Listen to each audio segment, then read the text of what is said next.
네, 우리 이제 요한복음 18장 들어가겠습니다. 요한복음 18장.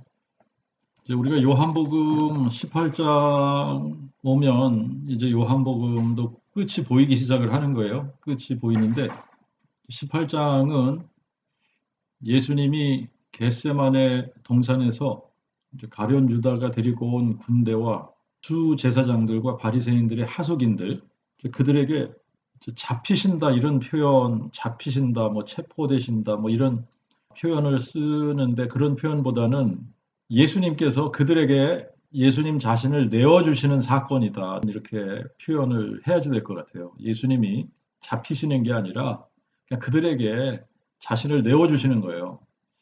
그래서 이제 18장은 이제 그들에게 자신을 내어주셔서 안나스, 가야바의 장인이거든요. 대제사장 가야바의 장인인 안나스의 집에서 신문을 받으시는 사건. 그리고 이제 예수님은 그 안나스의 집에서 신문을 받으시는 동안에 베드로가 예수님을 3번 부인하는 사건. 그리고 안나스의 집에서 가야바에게로 보내졌다가 새벽이 되니까 빌라도 앞에 서시게 되고 그래서 빌라도 앞에서 신문 받으시는 이야기들이 뒤섞여 있어요. 그런데 이제 예수님의 인성을 잘 표현한 그 겟세마네 동산에서 땀이 핏방울처럼 흐르듯 애절하게 기도하시는 그 예수님의 모습을 공관복음에서는 기록을 했는데 요한은 그 부분을 기록하지 않았어요. 그래서 공관복음을 읽어보면 예수님께서 기도하시고 제자들에게 와보면 제자들이 졸음을 이기지 못하고 자고 있단 말이죠. 이렇게 3번을 예수님께서 너희가 1시간도 깨어 있을 수 없더냐? 그러시면서 이제 베드로를 깨워놓고 가서 기도하고 다시 오시면 자고 있고, 자, 이렇게 3번을 하셨어요. 이제 3번 하시고 나서 이제는 자고 쉬라. 이렇게 말씀을 하십니다. 이제는 자고 쉬라고 말씀을 하셨으니까 아마 가룟 유다가 무리를 끌고 예수님을 찾아왔을 때까지 제자들이 잠을 잤던 거 아닐까 그런 생각이 듭니다. 그런데 이제 이 유다가 무리를 끌고 예수님을 잡으러 왔잖아요. 그러니까 그때 잠에서 깼던 것 같고 그래서 예수님이 가룟 유다가 끌고 온 무리들에게 자신을 내어주시는 거예요.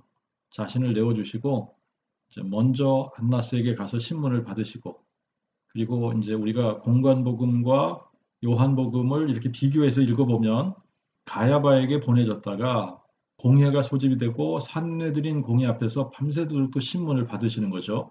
그들은 어떻게든 예수님에게 죽을 죄다 이렇게 죄를 정해서 예수님을 죽이려고 하는 거기 때문에 이런 거짓 증인도 세우고 저런 거짓 증인도 세우면서 계속 예수님을 신문을 하다가 날이 밝을 때쯤 되어서 이제 예수님에 대해서 이 죽을 죄라고 정죄를 짓게 되죠. 예수님이 인간이 돼가지고 어떻게 하나님의 아들이라고 하느냐. 이거는 신성모독이다. 이 신성모독죄. 예수님을 신성모독죄로 그렇게 정죄를 하고 이거는 이제 죽을 죄다. 구약에서 죄를 정하고 사람을 처형을 한다 그러면 이제 돌로 쳐서 죽이는 어떤 그런 처형 방법을 했겠죠. 그죠? 그런데 이 사람들은 로마 사람들의 손에 예수님을 죽이려고 하는 거예요. 이것도 성경에 기록된 대로 죽으시기 위해서 이제 유대인들이 예수님을 빌라도에게 넘기는 거거든요.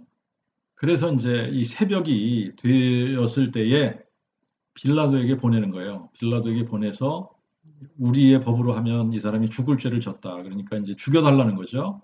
그런데 빌라도는 자기가 이 사람을 신문을 해보니까 이 사람에게서 아무 죄도 찾지 못하겠다. 그러니까 6월절이 되면 죄수한 사람 놓아주는 전례가 있는데 이 사람을 놓아주겠다. 그러니까 무리들이 이 사람 말고 바라바를 놓아주라. 그러면서 이제 소리치는 장면까지 18장에 기록이 되어져 있습니다.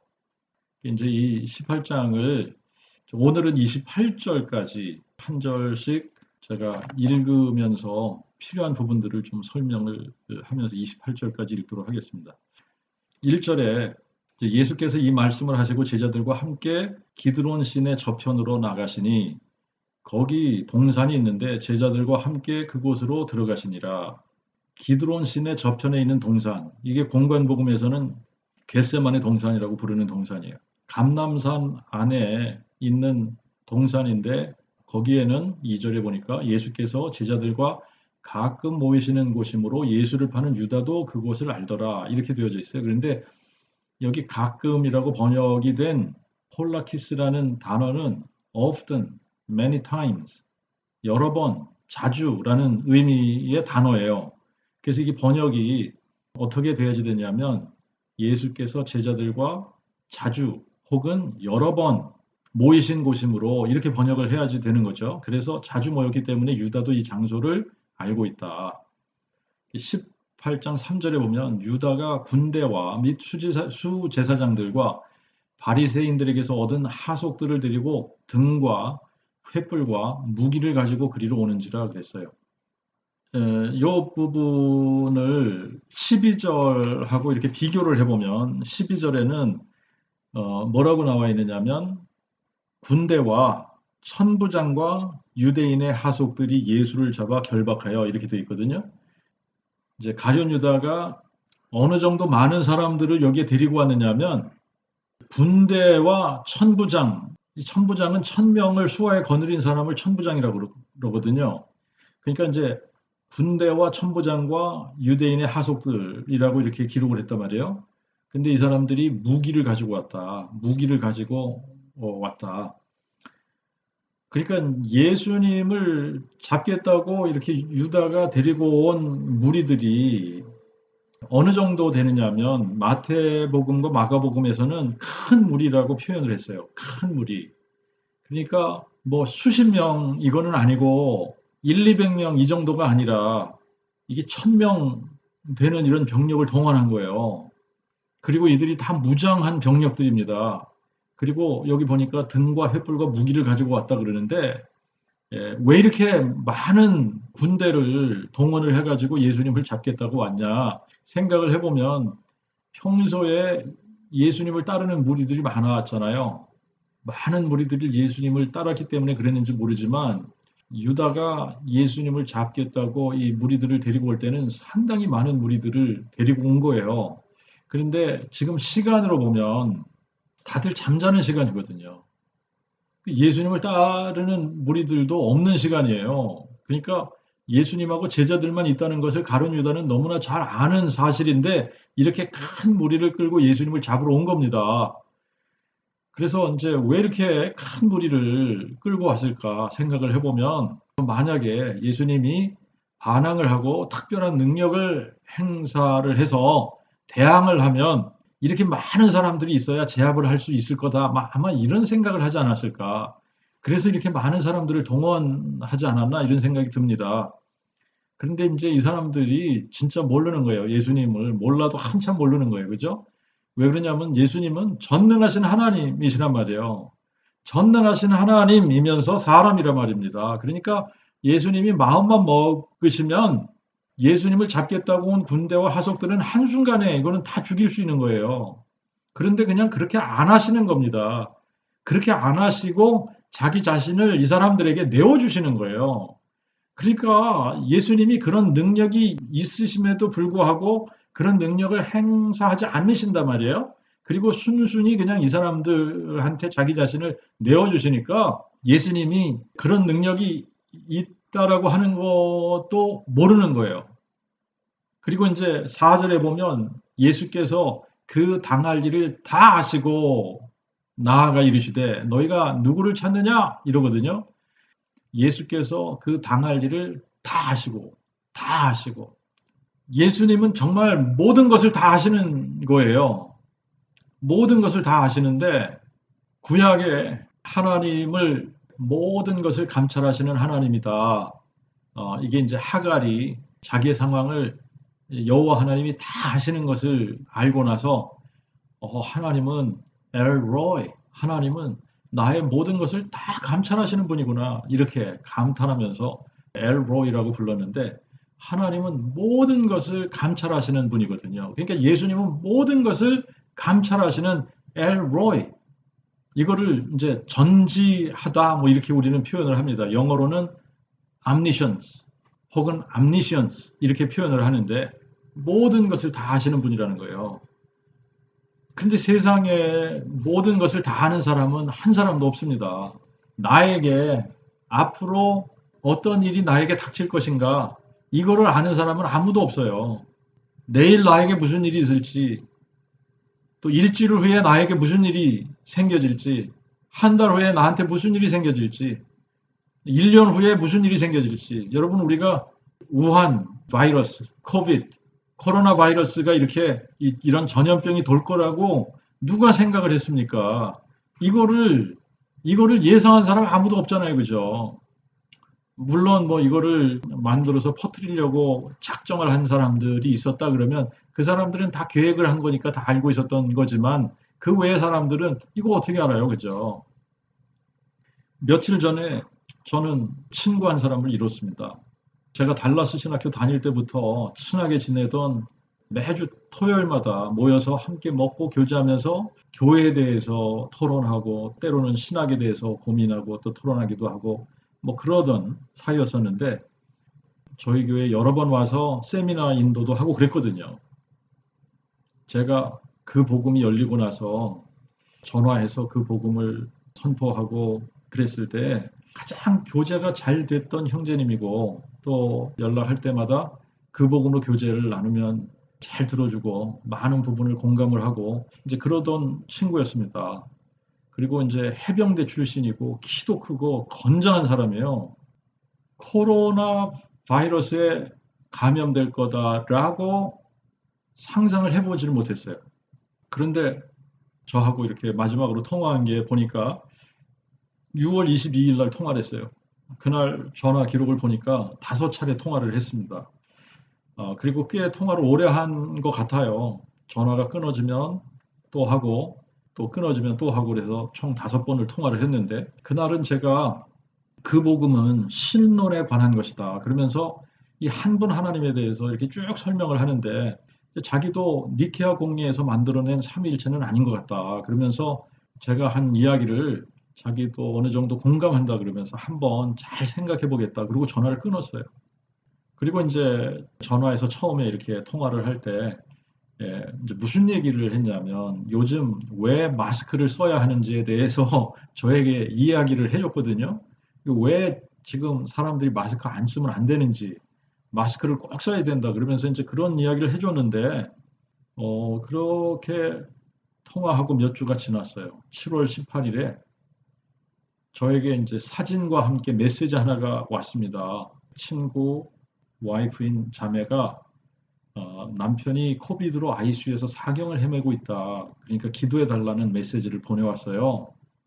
그래서 이제 그 다음날 전화해서 물어보니까 그 코비드로 병원에 입원한 지가 열흘 정도 되었다는 거예요. 그러면 저하고 통화하고 2주, 한 보름 정도 지나서 코비드로 병원에 입원을 한 겁니다.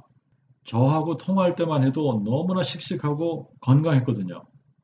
근데 불과 몇 주 후에 제가 그 친구를 잃게 될 거라는 거는 꿈에도 상상을 못한 일이에요. 그 친구도 상상을 못했을 거고, 그 친구의 식구들이나 주변에 함께 일하는 동료들이나 그 누구도 이렇게 갑작스럽게 사람을 잃을 것이라고는 상상조차 하지 못했던 거예요. 이렇게 우리가 한 치 앞도 못 보는 사람들인데, 사실 저도 언제 죽을지 모르고 여러분들도 언제 죽을지 모르고 있는데 그런데 예수님은 모든 것을 다 아신다는 거예요. 자신이 무슨 일을 당하게 되실지 다 아시는 분이세요. 그런데 이게 다 아시는 것뿐만이 아니라 자신이 무슨 일을 당하실지를 미리 다 계획을 하셨다는 거예요. 자, 이 당시에 예수님의 나이는 30대 중반 정도 되셨습니다. 그런데 만약에 우리가 우리 자신의 앞날에 대해서 미리 계획을 세울 수 있다면, 그래서 우리가 계획을 세운 대로 정확하게 모든 것이 다 이루어진다면, 자신의 앞날을 예수님이 계획하신 것처럼 계획할 사람들이 누가 있을까? 사람들에게 죄인처럼 잡히고 말로 할 수 없는 너무나도 비참한 수모를 겪으시면서 죄인들의 손에 무지막지한 채찍질을 당하시고 가시면류관을 쓰시게 되고 침뱉음을 당하고 뺨을 맞으시고 욕설을 받으시고 십자가에 달려서 고통하다가 죽는 이런 계획을 세울 사람이 누가 있을까? 그런데 예수님은 자신이 이렇게 되실 것을 미리 계획하셨다라고 하는 거예요. 이사야 53장 2절부터 9절 가서 읽어보면 이렇게 기록이 되어 있습니다. 그는 주 앞에서 자라나기를 연한 순 같고 마른 땅에서 나온 줄기 같아서 고운 모양도 없고 풍채도 없은즉 우리의 보기에 흠모할 만한 아름다운 것이 없도다. 그는 멸시를 받아서 사람에게 버리운 바 되었으며 슬픔의 사람이요 질고를 아는 자라. 마치 우리가 그에게서 얼굴을 가리는 것 같이 그가 멸시를 당하였고 우리도 그를 귀히 여기지 아니하였도다. 그는 실로 우리의 질고를 지고 우리의 슬픔을 당하였거늘 우리는 생각하기를 그가 징벌을 받아서 하나님께 맞으며 고난을 당한다 하였노라. 그가 찔림은 우리의 허물을 인하며 그가 상함은 우리의 죄악을 인함이라. 그가 징계를 받음으로 우리가 평화를 누리고 그가 채찍에 맞음으로 우리가 나음을 입었도다. 우리는 다 양 같아서 그릇 행하여 각기 제 길로 갔거늘 여호와는 우리 모두의 죄악을 그에게 담당시키셨도다. 그가 곤욕을 당하여 괴로울 때에도 그 입을 열지 아니하였으며 마치 도수장으로 끌려가는 어린 양과 털 깎는 자 앞에 잠잠한 양같이 그의 입을 열지 아니하였도다. 그가 곤욕과 신문을 당하고 끌려갔으니 그 세대 중 누가 생각하기를 그가 산자의 땅에서 끊어짐은 내 백성의 허물을 인하여 그가 형벌을 받음이라 하였으리요. 그는 강포를 행치 아니하였고 그의 입에 괴사가 없었으나 그의 무덤이 악인과 함께 되었으며 그의 묘실이 부자와 함께 되었도다. 자, 이 예언은 예수님이 태어나시기 약 700년 전에 선지자 이사야의 입을 통해 하신 말씀이에요. 하지만 이 계획은 창세전부터 계획하신 거예요. 창세전에 이미 하나님이 사람 되실 것을 계획하셨고 창세전에 이미 하나님은 한 아기로 한 아들로 우리에게 주신 바 될 것이다 라고 하는 것을 계획하셨어요. 그래서 한 아기로 태어나실 때에는 다윗의 혈통의 한 처녀의 몸에서 태어나실 것과 또 구유에서 태어나실 것과 베들레헴에서 태어나실 것과 또 태어나신 후에 애굽에 잠시 피신하셨다가 갈릴리 지방으로 가서 나사렛이라는 동네에서 사실 것과 또 사람으로 살아가실 때에는 고운 모양이나 풍채가 없어서 귀하게 여김을 받지도 못하고 멸시를 당하실 것을 미리 계획하셨다는 거예요. 그리고 인간의 죄와 허물을 인하여 찔림을 당하실 거고 또 채찍을 맞으시고 상함을 받게 되실 것, 그리고 십자가에 달려 죽게 될 것, 그리고 옆구리를 창으로 찔릴 것, 강도들과 함께 죽을 것, 그리고 부자의 묘에 장사될 것, 이런 것들을 다 미리 계획하셨다라고 하는 겁니다. 그런데 자기 자신의 죽음을 자기 자신이 설계할 수 있다면 이렇게 비참한 죽음으로 자기의 죽음을 설계할 사람은 아무도 없는 겁니다. 그런데 예수님은 자기 자신의 죽음을 이렇게 비참한 죽음으로 설계를 하셨어요. 이유가 뭘까? 이유는 그가 찔림은 우리의 허물을 인하며 그가 상함은 우리의 죄악을 인함이라. 그가 징계를 받음으로 우리가 평화를 누리고 그가 채찍에 맞음으로 우리가 나음을 입었도다. 그가 산자의 땅에서 끊어짐은 내 백성의 허물을 인하여 그가 형벌을 받음이라 그랬어요. 그러니까 이렇게 계획하신 이유는 우리의 허물과 죄악 때문이라는 거예요. 우리의 허물과 우리의 죄악 때문에 우리가 받아야 할 형벌을 자신이 대신 받으시기 위해 이러한 비참한 죽음을 계획하셨다. 그런데 이거를 누가 그렇게 생각하겠느냐는 이야기입니다. 이것을 알 사람이 아무도 없다는 이야기예요. 우리가 받아야 할 형벌을 대신 받으셨다는 것을 누가 생각하겠느냐는 얘기예요.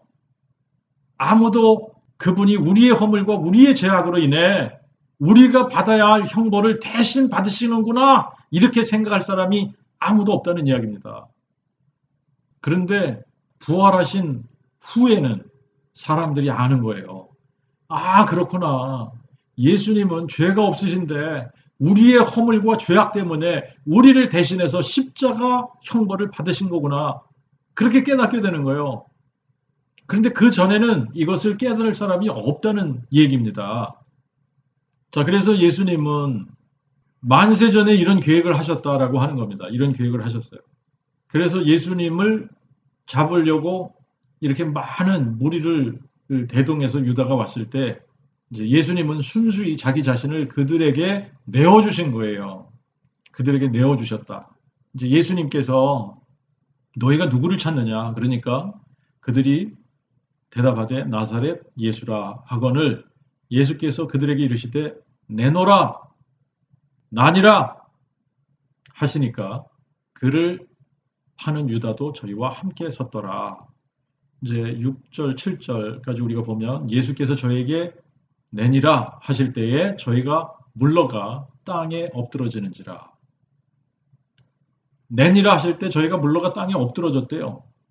그리고 우리 9절까지 읽겠습니다. 이에 예수께서 다시 너희가 누구를 찾느냐 하시니 저희가 나사렛 예수라 하거늘 예수께서 대답하시되 너에게 내니라 하였으니 너희가 나를 찾거든 이 사람들의 가는 것을 용납하라 하시니 이는 아버지께서 내게 주신 자 중에 하나도 잃지 아니하였사옵나이다 하신 말씀이 이루어지게 하심이더라. 자, 그런데 우리가 이제 6절을 보니까 예수님이 저희에게 내니라 하실 때에 저희가 물러가 땅에 엎드러지는지라 그랬어요. 예수님을 잡으러 온 무리들이 엄청나게 많은 무리라고 그랬지 않습니까? 큰 무리라고 그랬어요. 천부장이 이끄는 군대가 다 왔다면 1000명이 넘는 무리들이 온 겁니다. 근데 예수님이 저에게 내니라 하시니까 저희가 물러가서 땅에 엎드러졌다는 거예요. 자, 요거를 직역을 하면 예수님이 내니라 하시니까 사람들이 뒤로 물러서면서 땅에 떨어졌다 혹은 땅에 꼬꾸라졌다는 이야기예요. 근데 누가 내니라 하고 말한다고 해서 이렇게 수많은 사람들이 뒤로 물러가서 땅에 떨어질 수 있느냐는 거죠. 땅에 넘어질 수 있느냐는 거죠. 아무도 없어요. 그죠? 누가 내니라 그랬다고 해서 이렇게 많은 사람들이 뒤로 물러서면서 땅에 떨어진다? 있을 수 없는 얘기, 있을 수 없는 일이 또 일어난 겁니다. 자, 이렇게 예수님이 모든 것을 다 아신다. 또 이렇게 예수님께서 말씀하시니까 이렇게 사람들이 뒤로 물러서면서 다 땅에 엎드러진다. 땅에 떨어졌다. 이런 것들이 예수님이 누구이신가를 요한은 보여주는 거죠. 그죠? 예수님이 원하시기만 하면, 예수님이 마음만 먹으시면 여기에 뭐 수천 명이 모였건 뭐 수만 명이 모였건 상관없이 예수님은 이들을 한 방에 다 물리치실 수 있는 분이세요. 그런데 그런 능력을 사용하지 않으시는 겁니다. 구약 성경을 읽다 보면 히스기야 왕 때 사네립이 아수르 군대 18만 5천 명을 동원해서 예루살렘을 에워쌌어요. 그런데 무슨 일이 일어납니까? 하룻밤 사이에 천사 한 명이 18만 5천 명 사네립의 군대를 그냥 다 시체로 만들어 버렸어요. 예수님은 사람이시면서 전능하신 하나님이세요. 원하시기만 하면 이 무리들이 아무리 흉측한 무기를 가지고 덤벼도 다 물리치실 수 있는 능력이 있음에도 불구하고 그냥 자기 자신을 사람들에게 순한 양같이 내어주시는 거예요. 그러면서 너희에게 내니라 하였으니 너희가 나를 찾거든 이 사람들의 가는 것을 용납하라. 이는 아버지께서 내게 주신 자 중에서 하나도 잃지 아니하였다 하신 말씀을 이루게 하려 하십니다. 자, 이게 이제 공관복음을 읽다가 보면 예수님께서 어떻게 표현을 하시냐면 내가 12군단 더 되는 천사들을 동원할 수 없는 줄 아느냐? 만약 그렇게 하면 이렇게 되리라 한 성경이 어떻게 이루어지리요? 라는 말씀을 하세요. 자, 이렇게 된 것은 다 선지자들의 글을 이루려 함이라는 거예요. 이렇게 된 것은 선지자들의 글을 이루려 함이라. 이렇게 되리라는 성경이 어떻게 이루어지리요? 이렇게 된 것이 다 선지자들의 글을 이루려 함이니라. 이런 일들이 다 하나님께서 미리 계획하셨기 때문에 반드시 이루어져야만 되는 일들이라는 거예요. 자, 이제 10절을 보면은 그때 시몬 베드로가 검을 가졌는데 그것을 빼어 대제사장의 종을 쳐서 오른편 귀를 베어버리니 그 종의 이름은 말고더라. 근데 제가 이 부분을 읽으면서도 말이죠. 누가 칼로 쳐가지고 귀를 베었어요. 그래서 귀가 떨어져 나갔어요. 그 귀가 칼로 이렇게 딱 쳐가지고 귀가 이제 떨어져 나갔다. 이거를 다시 붙일 수 있는 사람이 누가 있을까? 여러분, 저는 의사는 아니지만 이게 외과 의사가 이거를 수술을 해서 붙인다고 해도 쉬울 것 같지가 않은 거예요. 이거를 전부 꼬매야지 되는데 이 꼬맨 귀를 잘라버리면 이거 꼬매는 게 쉽지 않겠다는 생각이 들어요. 그리고 이거 꼬맨 후에도 어떻게 해요? 항생제 복용해야죠. 날 때까지 치료해야지. 근데 예수님은 그냥 붙여주신단 말이에요. 아마 아무 흉터도 없이 그냥 잘리지 않은 것처럼 원래대로 복원해 주시지 않았을까. 우리가 쉽게 생각하는 부분이지만 생각해 보면 하나님이 아니라면 이렇게 할 수 있는 사람이 누가 있겠나. 예수님이 이제 베드로에게 이렇게 말씀하십니다. 내 검을 집에 꽂으라. 아버지께서 주신 잔을 내가 마시지 아니하겠느냐 하시니라. 예수님은 하나님이신 동시에 사람이 되시면서 하나님의 아들이 되신 것이다 그랬잖아요. 그렇기 때문에 하나님께서 계획하신 것은 자기 자신이 계획하신 거라는 말이에요. 그래서 아버지께서 주신 잔을 내가 마시지 아니하겠느냐 하신 말씀은 우리가 그 복음의 관점에서 또 한 분 하나님의 관점에서 보면 예수님께서 내가 계획한 일인데 내가 하지 아니하겠느냐 이 말씀과 같은 말씀인 거예요. 그래서 이사야 53장에 미리 약속하신 것처럼 마치 도수장으로 끌려가는 어린 양 그리고 털 깎는 자 앞에서 잠잠한 양같이 그의 입을 열지 아니하였도다. 그가 곤욕과 신문을 당하고 끌려갔으나 그 세대 중에 누가 생각하기를 그가 산자의 땅에서 끊어지면 내 백성의 허물을 인하여 그가 형벌을 받음이라 하였으리요. 예수님은 이 무리들을 단숨에 죽이실 수 있음에도 불구하고 자기 자신을 순한 양같이 그냥 순순히 끌려가셨던 거예요. 그러니까 누가 생각을 하겠어요? 누가 예수님께서 이렇게 하시는 것이 백성의 죄와 허물을 위해서 형벌을 대신 받으시는 것이라고 생각할 사람 아무도 없는 거예요. 그래서 이제 이들이 예수님을 결박을 해서 안나스에게로 끌고 가는 거예요. 우리가 공관복음을 읽다가 보면 공관복음에서는 안나스의 집에 먼저 간 것을 기록을 하지 않고 그냥 대제사장에게 갔다 이렇게 기록을 합니다. 근데 이제 이 부분을 우리가 한번 생각을 해보면 어쩌면 예수님이 잡히실 때에 제자들이 다 도망갔다 그러지 않습니까? 제자들이 다 도망갔어요.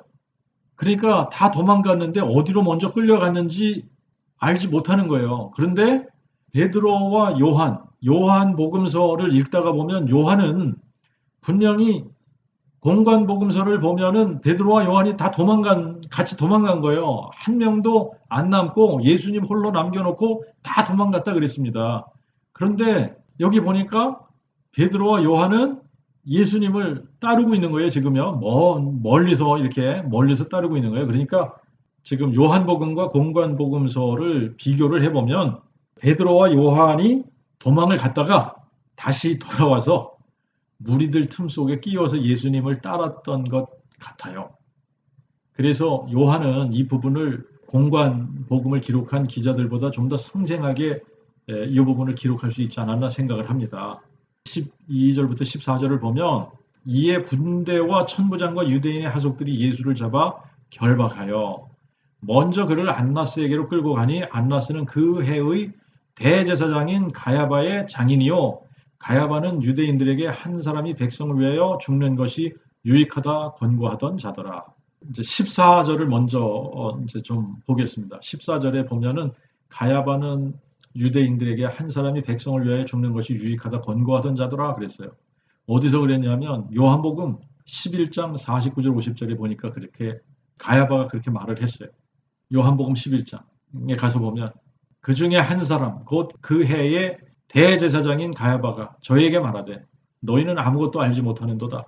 한 사람이 백성을 위하여 죽어서 온 민족이 망하지 않게 되는 것이 우리에게 유익한 줄을 생각지 아니하는도다 하였으니 이 말은 스스로 한 것이 아니요 그 해에 대제사장이 예수께서 그 민족을 대신하여 죽으실 것을 예언한 것으로 그렇게 기록을 했어요. 그런데 우리가 살펴보면 가야바는 예언을 하려고 한 것이 아니더라라고 하는 거예요. 가야바는 그냥 자기들의 입장에서 자기의 입장에서 이야기를 한 거예요. 그런데 그게 예언이 된 거예요. 그러니까 가야바의 생각은 어떤 생각을 가지고 있었느냐 하면 예수를 그대로 놔두면 위험하다. 예수를 그대로 놔두면 사람들이 다 예수를 따르게 될 것이고 그렇게 되면 로마를 향해 반란이 일어나게 될 거다. 그러면 결국 로마 사람들이 와서 우리를 진압하게 될 거고 그러면 우리가 땅과 민족을 다 빼앗길 거다. 뭐 이미 땅과 민족을 뺏긴 거 아닙니까? 로마 사람들이 지배하고 있잖아요. 그런데 이 얘기는 다시 말하면 무슨 얘기냐면 자기들의 권력과 이권을 다 빼앗기게 될 것이라는 얘기예요. 그런 의미로 이야기를 하는 겁니다. 그러면 자기들의 권력과 이권을 다 빼앗기게 되는 것보다 이 사람 한 사람 죽여서 그런 불씨를 아예 제거해 버리는 것이 우리가 살 길이라고 이야기를 하는 거예요. 그래서 이날부터 저희가 예수를 죽이려고 함께 모의하니라 이렇게 되는 거예요. 그런데 가야바의 이 말이 마치 예언처럼 그렇게 된 거예요. 잠언 16장 4절에 보면 여호와께서 모든 것을 자신을 위하여 지으셨나니 악인까지도 악의 날을 위하여 지으셨느니라 그러셨거든요. 그러니까 가야바는 악한 사람입니다. 가야바는 악한 사람인데 대제사장이 되었어요. 자기의 권력과 자기 이권, 기득권을 지키기 위해 예수님을 죽이려고 하는 이런 악한 음모를 꾸미는데 결국은 이게 다 하나님께서 가야바의 이러한 악한 음모, 그 악한 음모 속에서 나오는 이런 말을 하나님께서는 이거를 예언으로 삼으신 거예요. 예언으로. 그래서 가야바의 음모를 하나님의 뜻을 이루는 예언으로 사용하시게 됐다. 근데 이 안나스와 그의 가족들을 살펴보면 이스라엘 사람들 중에서 이 안나스와 그의 가족, 예수님 당시에 지금 이 사람들처럼 권력이 막강한 집안의 사람들이 없었어요. 이 사람들은 하나의 대제사장 카르텔을 이룬 것처럼 안나스와 그의 자식들 사위까지 돌아가면서 대제사장을 하는 가장 권력이 막강한 집안의 사람들이에요. 그러니까 만약에 예수님 때문에 자기들의 기득권이 허물어진다고 하면 그러면 자기들의 권력과 자기들의 이권을 다 잃게 되는 거거든요. 그러니까 이 사람들은 어떻게 해서라도 예수를 죽여야지 되는 겁니다. 그러니까 예수 한 사람만 죽이면 우리는 만사형통이다. 이런 거예요.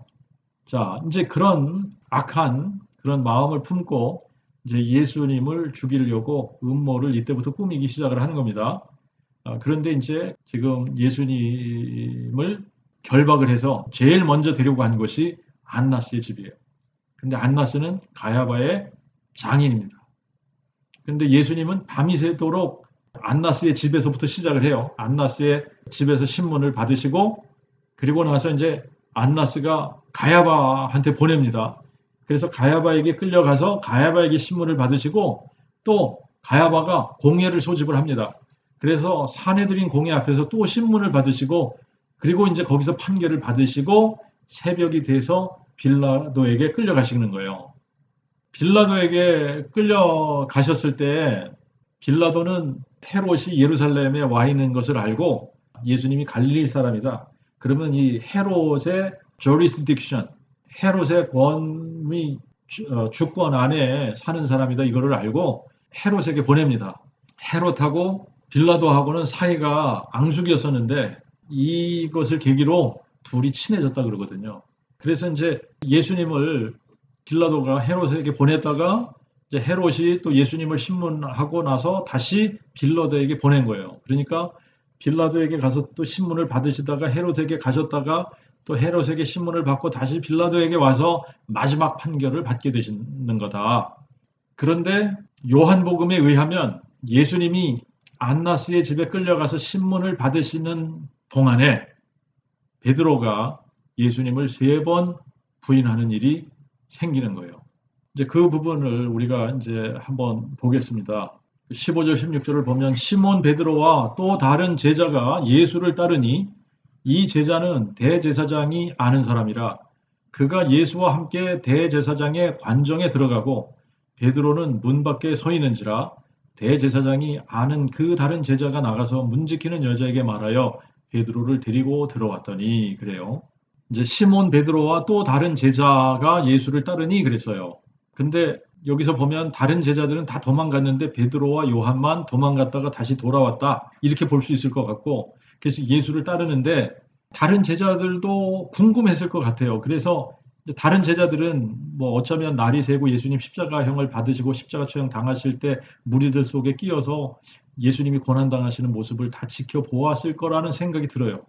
하지만 이 밤에 예수님을 따라간 제자들은 베드로와 또 다른 제자라고 나오는데 요한복음에서는 한 번도 요한의 이름이 자신의 이름을 언급하지 않습니다. 뭐라고 자기 자신을 표현하냐면 다른 제자, 예수님이 사랑하시는 제자, 예수님의 품에 안겼던 제자, 뭐 이런 식으로 표현을 해요. 그러니까 여기서도 지금 베드로와 또 다른 제자는 요한이 자기 자신을 이야기하고 있는 겁니다. 그런데 요한이 여기서 보니까 대제사장 안나스와 아는 사이라는 거예요. 요한이 대제사장의 집 안까지 따라 들어갔어요. 그런데 베드로는 문 밖에 서 있었던 겁니다. 요한이 대제사장의 집 안까지 따라갈 수 있었던 것은 대제사장과 알기 때문에 그랬다는 거예요. 그래서 이제 요한은 안에 들어갔는데 베드로는 문 밖에 서 있으니까 요한이 나가서 문 지키는 여자에게 말해서 베드로를 데리고 들어왔다 이럽니다. 근데 요한의 신분을 보면 갈릴리에서 고기 잡는 어부인데 예루살렘에 있는 대제사장과 어떻게 아는 사이일까? 이게 궁금하지 않아요?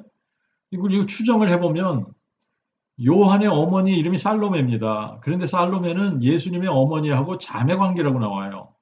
근데 마리아가 예수님을 잉태하기 6개월 전에 마리아의 친족인 엘리사벳이 침례 요한을 잉태했다고 나옵니다. 그래서 마리아가 이 소식을 듣고 유대 지방에 사는 엘리사벳을 방문했단 말이죠. 그런데 엘리사벳의 남편이 누구냐? 스가랴라는 사람이에요. 그런데 이 사람은 아비야 반열의 제사장이라 그랬어요. 그렇다면 요한이 대제사장을 알 수 있는 루트는 이런 인적 관계를 통해서 아는 것이 아닐까 하는 추리를 해봅니다. 아무튼 요한은 안나스 집 안까지 들어갈 수 있었고 베드로는 들어가질 못해서 문 밖에 서 있었는데 요한이 밖에 나가서 베드로를 데리고 들어왔다. 근데 여기서부터 이제 일이 벌어지게 되는 거예요. 여기서부터 데리고 들어왔어요, 베드로를. 그런데 여기서 이제 베드로가 예수님을 3번씩 부인하는 일이 벌어지게 되는 거예요. 17절에 보니까 문 지키는 여종이 베드로에게 말하되 내가 설마 이 사람의 제자 중 하나는 아니겠지? 그러니까 나는 아니라 그러는 거예요. 여기서 베드로가 첫 번째 예수님을 모른다고 부인하는 겁니다. 내가 주와 함께 죽을지언정 주를 부인하지 않겠나이다. 그러던 베드로가 문 지키는 여종 앞에서 예수님을 모른다고 부인하는 거예요. 근데 우리가 마가복음의 기록을 보면 이렇게 부인하고 나서 문 지키는 여종을 피해요. 피해서 종과 하속들이 숯불 피우고 쬐는 대로 갑니다. 그런데 이렇게 가는데 근데 이때 닭이 한 번 울었다 이렇게 나옵니다. 그리고 18절에 보면 그때가 추웠던 고로 종과 하속들이 숯불을 피우고 서서 쬐니 베드로도 그들과 함께 서서 쬐고 있더라. 자, 이렇게 베드로가 예수님을 모른다고 부인하고 있을 때 예수님은 안나스에게 신문을 받으시는 거예요. 그리고 안나스의 종들이 예수님의 뺨을 때리기도 하고 모욕을 하기 시작을 합니다. 안나스의 집에서 예수님께서 신문을 받으시는 동안 베드로가 예수님을 3번씩 부인하는 사건이 벌어진다. 예, 우리가 18절에서 25절로 좀 건너뛰어야 돼요. 제가 안나스에게 신문 받는 그 사건을 조금 뒤로 하고 25절, 26절, 27절을 읽어보면 시몬 베드로는 서서 불을 쬐더니 자 18절에 뭐라고 나왔어요? 그때가 추웠던 고로 종과 하속들이 숯불을 피우고 서서 쬐니 베드로도 그들과 함께 서서 쬐고 있더라. 이게 아마 가야바의 집에 가서도 뭐 이렇게 추우니까 거기서도 종과 하속들이 숯불을 피우고 서서 쬐는데 베드로가 거기서 그들 무리 속에 또 이렇게 같이 불을 쬐었을 수도 있어요. 아니면 안나스의 집에서 계속 이어지는 사건일 수도 있습니다. 자, 이제 18절에서 25절로 이렇게 연결해서 보면 안나스의 집에서 계속 종과 하속들이 숯불을 피우고 있는데 거기에 베드로도 같이 껴서 숯불을 쬐고 있는데 사람들이 그에게 물어요. 내가 설마 그의 제자 중 하나는 아니겠지? 그러니까 베드로가 거기서 또 부인합니다. 나는 아니라 26절에 대제사장의 종 하나가 베드로에게 귀를 베어 버리온 사람의 일가라 말하되 내가 그 사람과 함께 동산에 있던 것을 내가 보지 아니하였느냐? 그래요. 그러니까 27절 이에 베드로가 다시 부인하니 곧 닭이 울더라. 이렇게 되어 있습니다. 그런데 우리가 마태복음과 마가복음에 보면 세 번째 부인할 때에는 베드로가 저주하면서 부인했다 이렇게 나옵니다. 그리고 마가복음에 보면 이렇게 세 번째 부인했을 때 닭이 두 번째 울더라 그럽니다. 그리고 이제 누가복음을 보면 아주 조금 특별한 내용이 기록이 되어져 있는데 베드로가 두 번째 예수님을 부인하고 세 번째 부인할 때까지의 기간이 얼마나 흘렀나가 나와요. 1시간쯤 흘렀다는 거예요. 두 번째 예수님을 부인하고 약 1시간쯤 후에 세 번째 예수님을 부인했고 닭이 울 때에 예수님께서 베드로를 바라보셨다는 거예요. 예수님께서 이렇게 돌이켜서 베드로를 보셨다. 아마 베드로하고 눈이 마주친 것 같습니다. 그리고 베드로가 예수님의 말씀, 곧 닭이 울기 전 내가 세 번 나를 부인하리라 하신 것을 기억하고 밖에 나가 심히 통곡했다고 나오는 거예요. 베드로와 제자들이 예수님과 함께 십자가 처형을 당한다 그러면 그들의 죽음은 헛된 죽음이 되고 말아요. 예수님의 부활을 증거할 사람들이 없게 되는 거예요. 그래서 예수님은 자기를 팔아먹은 가롯 유다를 제외한 다른 제자들을 하나도 잃지 않으셔야 되는 겁니다. 이들에게 할 일이기 때문에 그래요.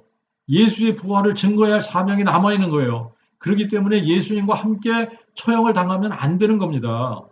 예수님은 죄가 없으신 분이기 때문에 예수님의 죽음이 우리를 대신하는 대속의 죽음이 될 수 있지만 제자들이 만약에 예수님의 부활을 목격하지 않은 상태에서 예수님과 함께 처형을 당한다.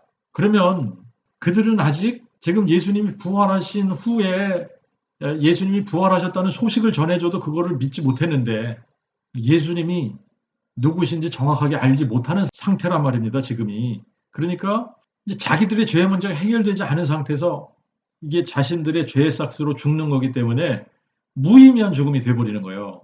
그래서 예수님은 아버지께서 주신 자들을 하나도 잃지 않았다라고 말씀을 하시면서 이들을 지키시는 겁니다.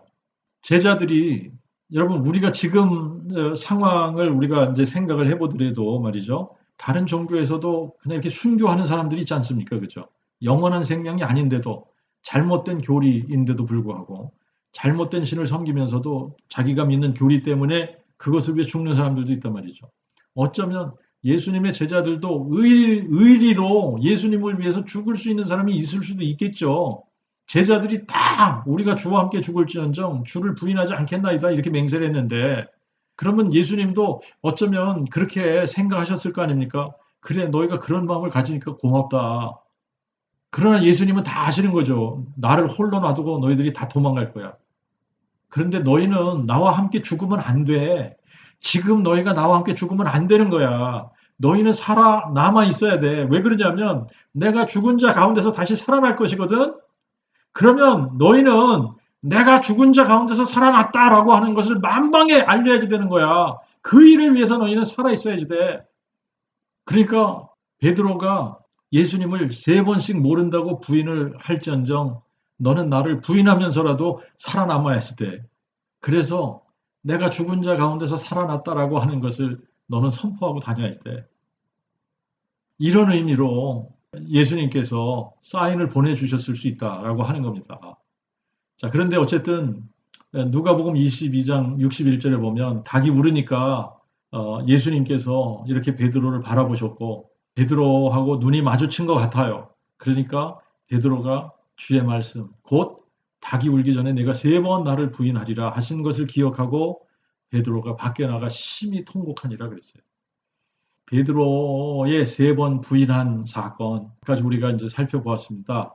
대제사장 안나스가 예수님을 신문하는 부분, 여기 이제 19절부터 나오는데 이에 대제사장이 예수께 그의 제자들과 그의 교훈에 대하여 물으니 예수께서 그에게 대답하시되 내가 드러내어 세상에 말하였노라. 유대인들이 모이는 회당과 성전에서 항상 가르쳤고 은밀히는 아무것도 말하지 아니하였거늘 어찌하여 내게 묻느냐? 내가 무슨 말을 하였는지 들은 자들에게 물어보라. 보라, 저희가 나의 하던 말을 아느니라. 이 말씀을 하시며 곁에 섰던 하석 하나가 손으로 예수를 치며 말하되 내가 대제사장에게 이같이 대답하느냐? 예수께서 그에게 이르시되 내가 말을 잘못하였으면 그 잘못한 것을 증거하라. 잘하였으면 내가 어찌하여 나를 치느냐 하시더라. 그때 안나스가 예수를 결박한 그대로 대제사장 가야바에게 보내니라. 예, 요한복음은 대제사장 가야바의 집에서 신문 받으신 것이나 또 가야바가 날이 새기도 전에 한밤중에 사내들인 공개를 소집하고 거짓 증인을 세우면서 어떻게든 예수님에게 죽일 죄, 사형 선고를 하려고 한 부분은 기록하지 않고 있어요. 그냥 가야바의 집에서 빌라도의 재판정으로 예수님을 끌고 간 사건만 기록하고 있습니다. 그래서 28절에 보면 저희가 예수를 가야바에게서 재판정으로 끌고 가니 새벽이라. 그러나 저희가 더럽힘을 받지 않고 6월절 잔치를 먹고자 하여 저희 자신은 재판정에 들어가지 아니하더라. 자, 이렇게 기록을 했습니다. 우리가 이제 28절까지만 좀 살펴보겠는데요. 여기서 보면 제사장들, 수제사장들, 바리새인들 뭐 이런 사람들은 말이죠. 예수님을 빌라도에게 끌고 가서는 재판정, 빌라도의 그 재판정으로 들어가지 않았다. 그런데 이유를 이렇게 설명을 해요. 저희가 더럽힘을 받지 않고 6월절 잔치를 먹고자 하여 자신들은 재판정에 들어가지 아니하더라 그랬습니다. 드디어 날이 샌 겁니다. 밤이 새도록 예수님을 이리 끌고 갔다 저리 끌고 갔다 그러면서 신문을 한 거예요. 그리고 이제 날이 새니까 빌라도에게 데리고 갔는데 빌라도에게 데리고 갔을 때에 한 6시, 오전 6시 정도 된 것 같은데 이제 이들은 그 안에는 들어가지 않고 그 이유를 설명하기를 저희가 더럽힘을 받지 않고 6월절 잔치를 먹고자 하여 이렇게 표현을 했습니다. 예루살렘 성전이 가장 1년 중에 가장 바쁜 날, 어린 양을 잡는 일로 1년 중 가장 바쁜 날이 언제냐면 6월절이에요. 6월절. 그리고 제사장들은 6월절이 가장 바쁜 날입니다. 수도 없이 많은 어린 양을 잡아서 희생의 제물로 드려야지 되기 때문에 그리고 6월절 제사를 드릴 뿐 아니라 6월절 잔치를 먹어야 하는 날인데 자기들의 몸을 부정하게 하지 않으려고 이방인 건물 안에 안 들어가겠다는 겁니다. 그런데 정작 자기 자신들을 부정하게 하지 않고 6월절을 지키려고 이렇게 노력을 하는데 이들은 6월절이 무엇을 의미하는지조차 모르고 6월절을 지키고 있다는 얘기예요. 자, 6월절이 뭔지를 모르면서 6월절을 지키고 있다. 이게 6월절이라는 절기가 무슨 절기인지 알면서 6월절을 지키는 거하고 6월절이 의미하는 것이 무엇인지 모르면서 지키는 거하고 이거는 굉장히 차이가 있죠. 그죠?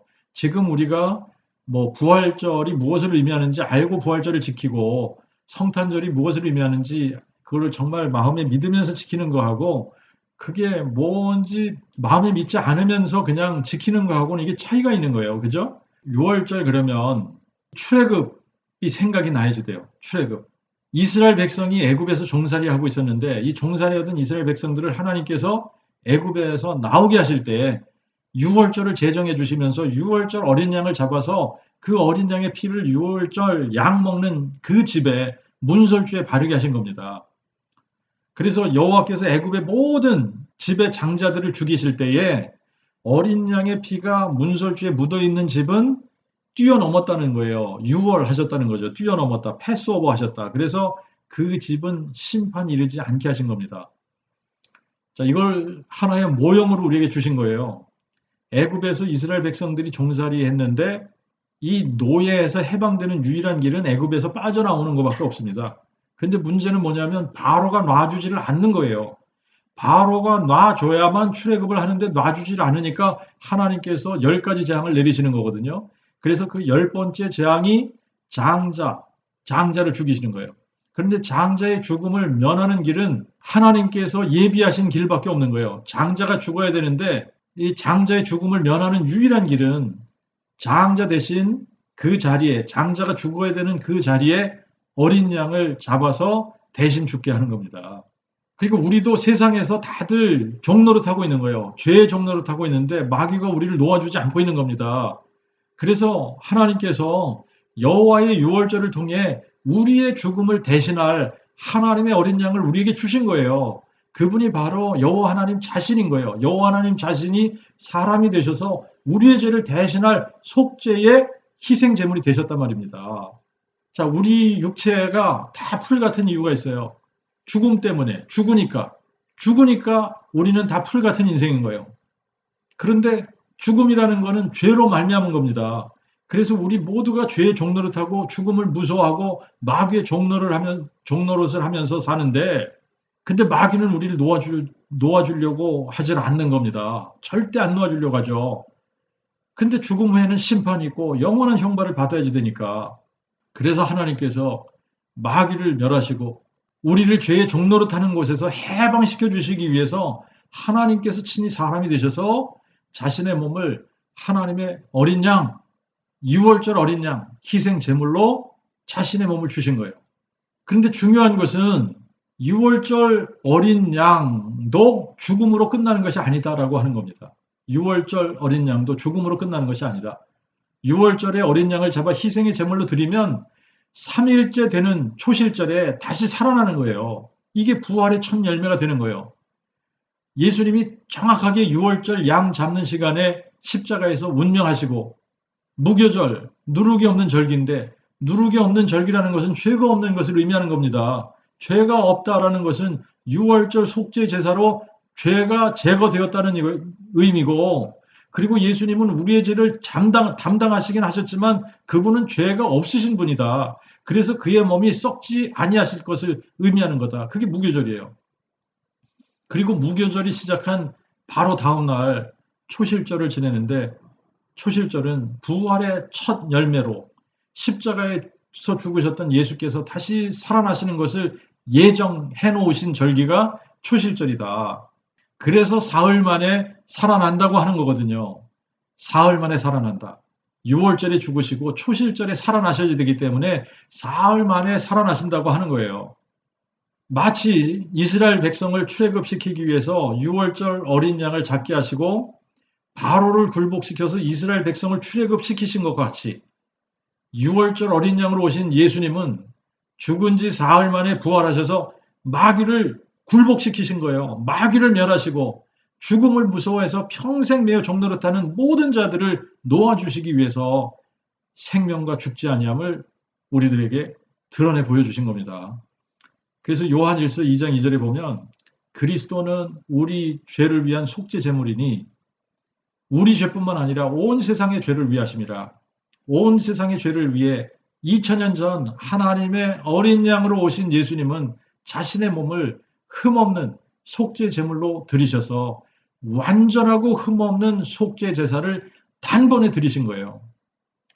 그래서 죽음을 면하는 길은 6월절 어린 양의 피를 문설주에 바르는 건데, 이거를 영적으로 생각을 하면 하나님의 어린 양의 피를 우리의 마음에 바르는 거다. 그런데 하나님의 어린 양의 피를 우리의 마음의 문에 바르는 방법은 하나밖에 없는데, 예수께서 죽은 자 가운데서 부활하신 것을 마음에 믿는 거예요. 예수께서 죽은 자 가운데서 부활하신 것을 마음에 믿음으로 우리가 우리의 마음의 문에 하나님의 어린 양으로 오신 예수 그리스도의 보혈의 피를 우리의 마음의 문설주에 바르는 겁니다. 그러니까 하나님께서 우리에게 믿으라고 명령하신 것을 믿어야지 되는데, 하나님께서 우리에게 믿으라고 하신 것은 십자가에 죽은 예수가 죽은 지 사흘 만에 다시 살아나셨다. 이거를 마음에 믿으라는 겁니다. 예수가 죽은 자 가운데서 다시 살아나신 것을 마음에 믿는 순간에 하나님의 어린 양의 피가 우리의 마음 문설주에 발라지고, 그래서 우리의 죄를 그분이 다 가져가시는 거고, 우리가 죽어야 되는 그 자리에 그분이 우리 대신 죽으시고 죽은 자 가운데서 부활하셔서 우리도 죽음에서 생명으로 옮기시는 거예요. 그래서 부활로 선포하신 것이 뭐냐면 내가 너희들의 죄를 완전히 다 제거했다. 이거 선포하시는 거예요. 부활로 선포하시는 게 뭐냐? 내가 하나님의 어린 양으로 와서 너희들의 죄를 위해 죽고 부활했다. 내가 부활한 것을 너희가 마음에 믿기만 하면 너희의 죄는 완전히 없어지고 영원한 생명이 너희들에게 임하는 거야. 너희들이 부활 생명을 얻어 나와 함께 영원히 살게 되는 거야. 그 얘기 하시는 거예요. 여러분, 이제 우리가 이렇게 요한복음을 읽으면서 요한복음 안에서 제자들 시각에서는 앞으로 어떻게 될지를 몰라요.